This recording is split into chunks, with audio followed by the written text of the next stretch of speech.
Kita lanjutkan hadis berikutnya. Hadis ke-6 tentang adab makan, yaitu anjuran menjilat jari sesudah makan. Anjuran menjilat jari sesudah makan. Wa an Ibnu Abbas radhiyallahu anhuma, dari sahabat Ibnu Abbas radhiyallahu anhuma, beliau berkata, qala Rasulullah sallallahu alaihi wasallam bersabda, "Idza akala ahadukum ta'aman," jika salah seorang dari kalian makan makanan, fala yamsah yadahu, maka jangan dia cuci tangannya, jangan dia lap tangannya, jarinya, hatta yalaqaha aw yulqaha, sampai dia jilat jarinya atau dia jilatkan jarinya, sampai dia jilat jarinya atau dia jilatkan jarinya. Hadis riwayat Al-Imam Al-Bukhari dan Al-Imam Muslim. Hadirin hadirat yang dirahmati Allah Subhanahu wa taala, ini hadis sering dijadikan ejekan oleh sebagian orang. Ya, lihat orang Islam jorok, masa makan jilat-jilat jari kemudian jilatkan kepada orang lain, ya.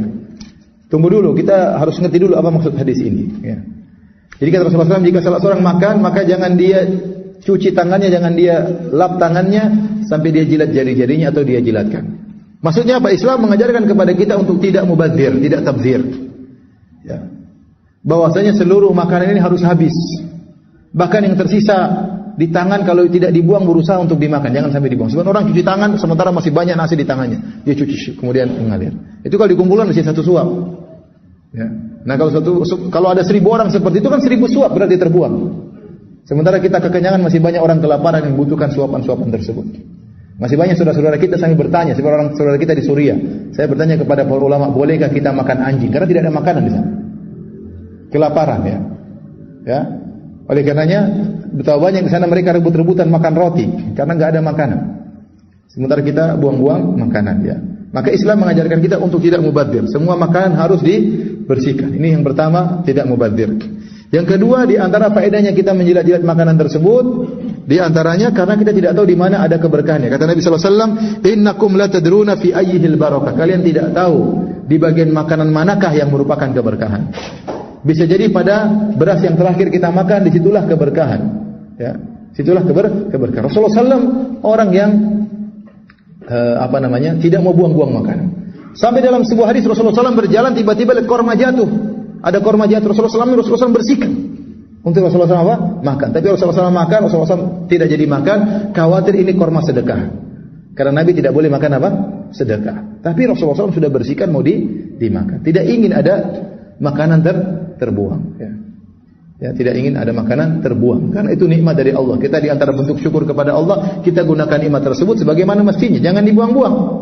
Jangan dibuang-buang. Ya. Karena kalau kita buang, ternyata masih banyak orang lain yang membutuhkan. Masih banyak saudara-saudara kita yang kelaparan. Yang kedua, kita tidak tahu di mana keberkahan. Nah, kalau kita makan makanan, berusaha kita habiskan.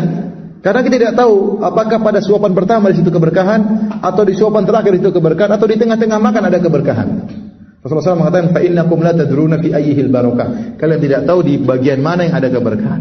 Maksudnya apa? Kalau kita sudah makan makanan keberkahan tersebut, maka ini akan berkah bagi tubuh kita. Karena makanan yang kita makan itu keberkahan, bukan sekedar gizi, tapi ada berkahnya. Ada berkahnya apa? Itu membuat kita semangat beribadah, membuat kita terjauhkan dari kemaksiatan, membuat hidup kita apa? Berkah. Ya. Beda tatkala kalau kita makan makanan tidak berkah, cuma orang makan dari hasil haram. Ya, apa? Hatinya tidak tentram, malas ibadah, mungkin terkena penyakit. Meskipun makanannya penuh dengan gizi, full gizi, tapi kenyataannya tidak berkah pada dirinya. Jadi ada nilai keberkahan kalau kita makan makanan pas dapat keberkahannya. Ini membuat kita rajin beribadah, rajin baca Quran, berakhlak mulia. Faktor yang mendukung kita untuk taat kepada Allah karena makanan yang kita makan yang berkah. Ya. Dengan kalau kita makan seluruhnya, maka ini bisa dipastikan keberkahan tersebut telah kita makan. Maka sebelum dia mencuci tangannya, dia jilat-jilat jarinya. Jadi yang dimaksud bukan tatkala sedang makan jilat, makan lagi jilat lagi, enggak ya. Setelah selesai, sudah bersih-bersih semuanya, masih ada sisa kita jilat. Entah beras, entah apa, entah daging atau apa ya. Atau kita jilatkan kepada orang lain ya. Maksudnya apa? Kamu sunnah jilat. Enggak, maksudnya kata para ulama yaitu dia jilatkan kepada istrinya ya, atau kepada anaknya, enggak jadi masalah ya. Anak hormat sama orang tua, dia jilat jari apa? Orang tuanya. Atau kepada apa? Kepada istrinya. Istri kepada suaminya. Kan mantap itu ya. Habis makan jilat-jilatan ya. Enggak apa-apa, sayang suami istri ya, enggak jadi masalah ya. Jadi itu maksudnya, bukan habis sedang makan kemudian jilat-jilat jari atau kemudian suruh orang lain jilat ya. Kamu 5 orang gantian 1 jari ya. Ya enggak. tidak demikian. Tetapi maksudnya kepada istri atau kepada anak ya itu ya. Jadi menemukan kedekatan juga.